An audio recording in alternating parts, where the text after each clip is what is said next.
Naomi Carter sat quietly in the San Francisco airport lounge, cup of herbal tea gently in her hand, her eyes fixed out the window.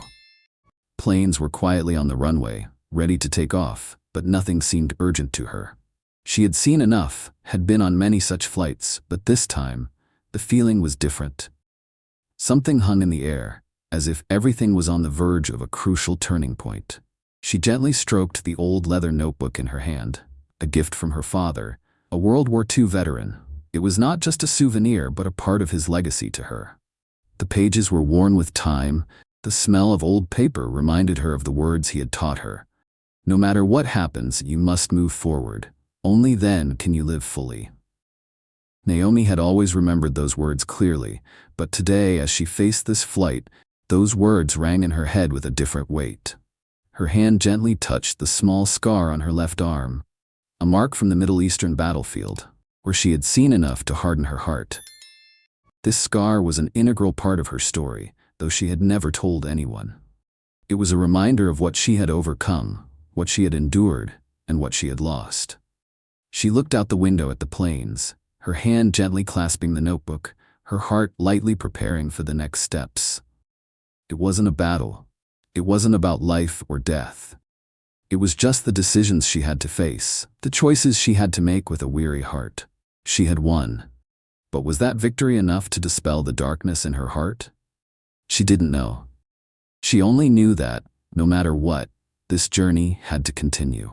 Naomi Carter sat upright in the first-class cabin of the plane, the dim light from the ceiling lamps casting small shadows on her face, making her deep eyes even quieter than before.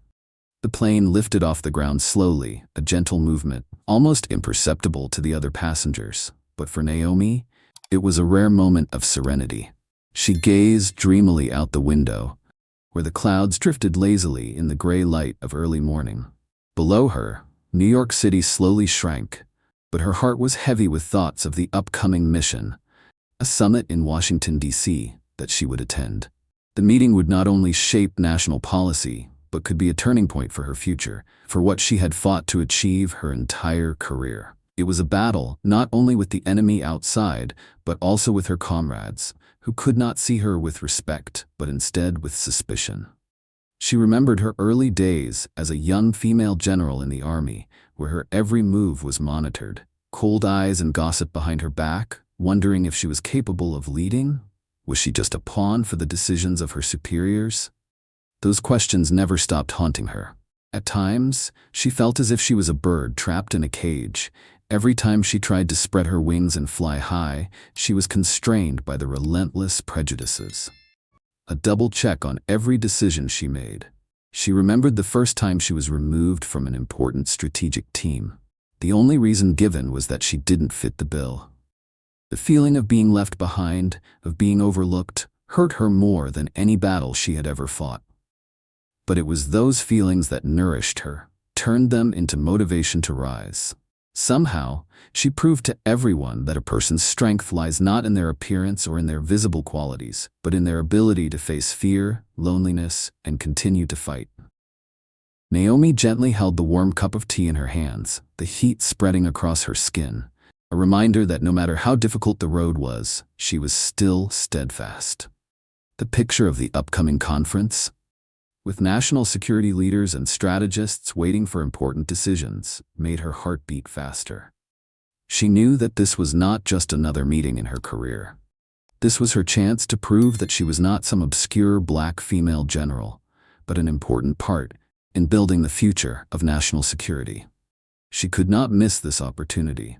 Naomi Carter sat firmly in the first-class cabin, her eyes following the rows of luxurious seats, a space that was originally reserved for those with power and wealth. She felt the tension in the air among the passengers, each keeping to themselves, each in their own mood. The people in the first-class cabin were silent, as if seeking a space away from the troubles outside. Just as Naomi was about to take a break, the door to the compartment suddenly opened, and a man walked in. A man with a refined appearance but hidden arrogance in the way he looked at everyone.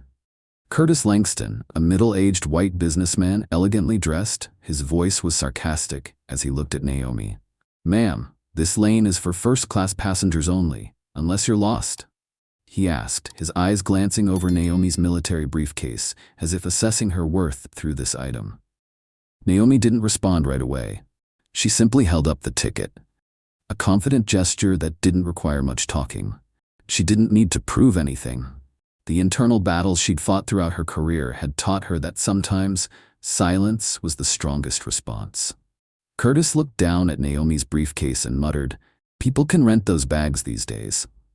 His voice was full of contempt, as if he looked down on Naomi's career just because of a simple item she carried with her.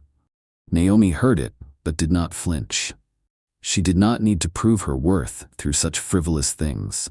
She was old enough to understand that a person's worth was not what they carried on the outside, but what they had and were contributing to society. Naomi didn't respond immediately. She looked straight into Curtis's eyes, hers confident and determined. "I'm not lost, Mr. Langston. I belong here," she said, her voice soft but firm. There was no need to elaborate. The words said it all. Curtis took a step back, a look of surprise flashing in his eyes. It was probably the first time he had seen a woman of color who was not afraid to stand up to discrimination. Naomi just smiled softly and turned, walking back to her seat. She had been welcomed into first class not just by her ticket, but by her own ability and dignity. Naomi did not rush, nor did she show any anger. She just quietly stepped back, making way for Curtis, letting him pass, without a word in response. Everything seemed to slow down. The air in the first-class cabin became thick, indescribably quiet. Naomi still stood there, her eyes following Curtis's confident figure as he walked forward, completely unaware of the coldness of his actions. She did not need to say anything. Just a simple action said it all. A flight attendant standing nearby, witnessing everything, glanced at Naomi with a slight frown. She didn't understand the story behind Naomi's cold gaze. She saw an ordinary passenger, no different from any other. Just a woman sitting silently in first class. The flight attendant's gaze flickered with suspicion, then quickly turned away. Naomi, behind that calm appearance, carried a strength that no one could have guessed. And Curtis, with all his complacency, had no idea that the eyes of those around him were watching his every move. Only Naomi knows clearly that sometimes silence is stronger than any words. And it is that silence, the patience in each of her steps, that is the strongest resistance to all forms of discrimination, the prejudices that are all too familiar in this society. Before she could fall asleep, Naomi stood up and walked towards the first-class cabin. The silence suddenly came to life when a pilot, who had just stepped out of the cabin, saw Naomi and immediately straightened up, bowing respectfully. It was a natural action, requiring no explanation, but full of the weight of respect. "General Brooks, ma'am, we've been expecting you," the pilot said, his voice soft but solemn. Every syllable of his words rang out as if he were expressing an undeniable truth. Everyone around them held their breath, all eyes turned to Naomi, the light shining on her, reflected in the strong woman's determined eyes. Curtis stood still, the smug smile on his lips suddenly fading, replaced by an unconcealable shock. His eyes widened, revealing confusion, and he was instantly shocked by the change in the situation. He couldn't believe what he had just heard. A woman he had just despised was one of the most important figures in the country. The feeling of smugness from earlier vanished like smoke, replaced by a mess in his mind. Naomi kept her face impassive, her expression unchanging. She simply nodded, as if nothing had surprised her. She was used to moments like this, to having to prove herself not through words, but through actions and accomplishments. All her resilience, the scars of her past, had taught her to face all the doubts, all the contemptuous looks, as if they could never touch the steadiness of her soul. Everything happened so fast. A silent drama was set at the right moment. The whole area was silent. In that moment, only surprised glances and vague thoughts were running through everyone's mind. But Naomi, with all her composure, became the center of attention, even though she did not want it.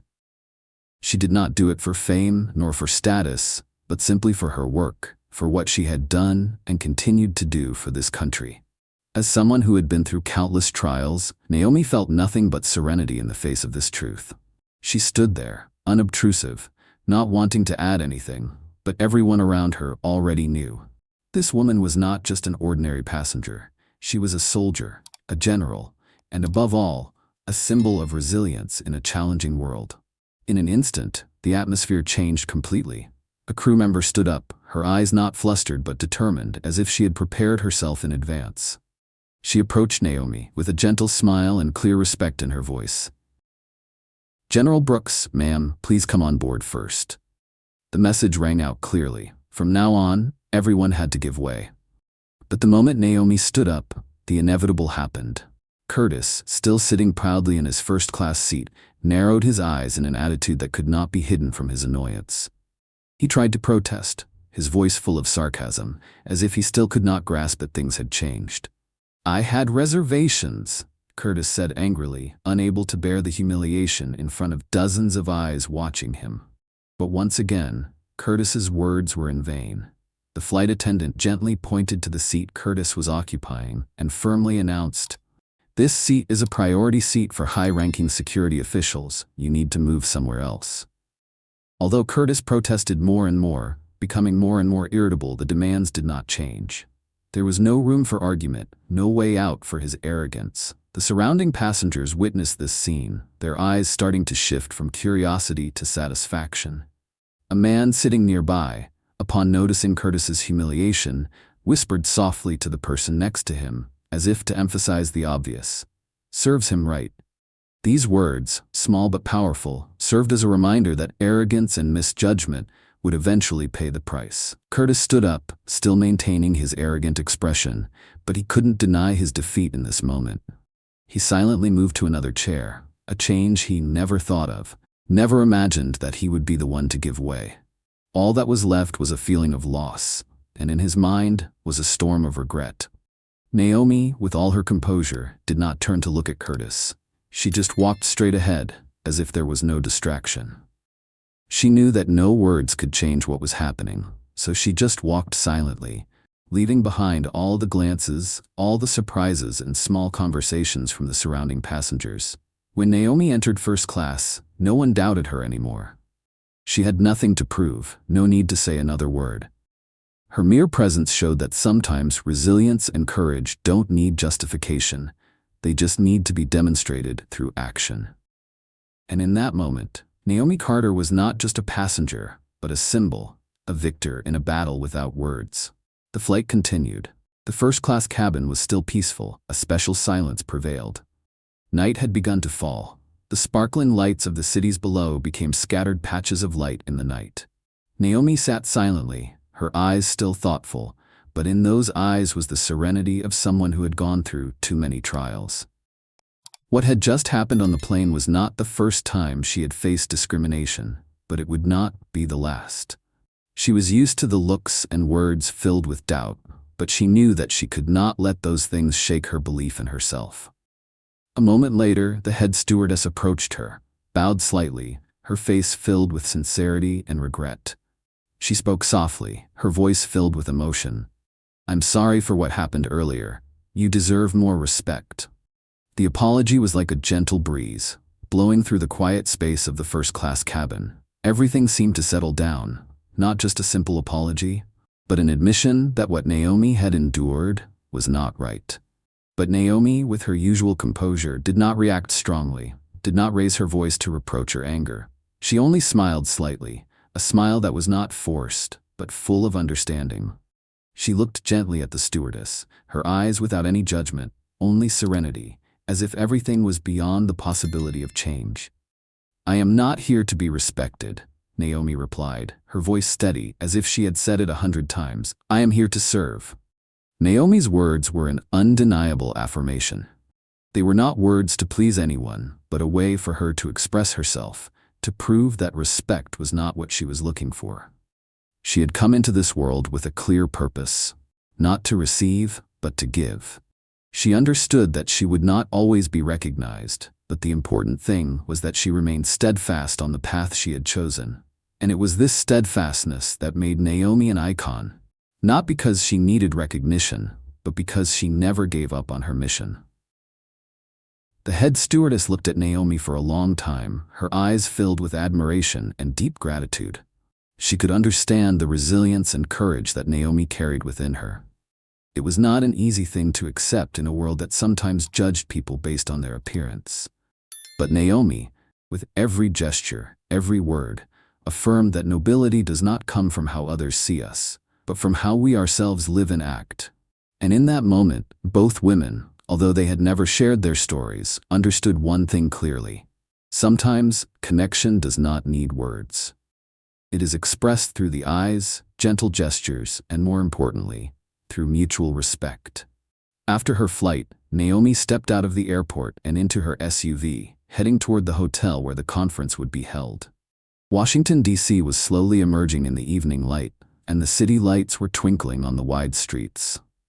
Night had fallen, but inside Naomi, everything seemed quiet. She arrived at the hotel and attended the conference, completing the mission she had prepared for a long time.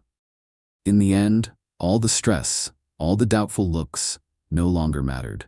Naomi had stood firm through all the challenges, conquered the low expectations others had of her, and now she could be proud of the journey she had gone through. Stepping out from behind, a man stood waiting. Mark, an old pilot, a companion from previous campaigns. He smiled when he saw her, his eyes warm as if he already knew everything Naomi was feeling. Neither of them needed to say much, just a formal handshake and a gentle goodbye. Without further words, both understood that this life sometimes did not always need explanations, but only quiet respect. Naomi stepped into the car, leaned her head against the window, and looked out. The city lights passed by the window, reflecting the thoughts in her head. She had gone through so many hardships, faced so many challenges. The constant struggles, the invisible challenges that sometimes no one saw, as well as the moments when she felt like she couldn't go on. But now, sitting in this car, Naomi understood that everything had stopped. She no longer needed to prove herself, no longer needed to seek respect or acceptance from anyone. She was herself, with everything she had experienced. And with that deep awareness, Naomi felt a great peace, a great satisfaction. There was no more noise of doubt or discrimination, no more skeptical looks or unkind words. Naomi had overcome it all. All these years of fighting not for fame, but for one thing, for her own recognition. And now looking forward, she knew that what she had achieved was enough.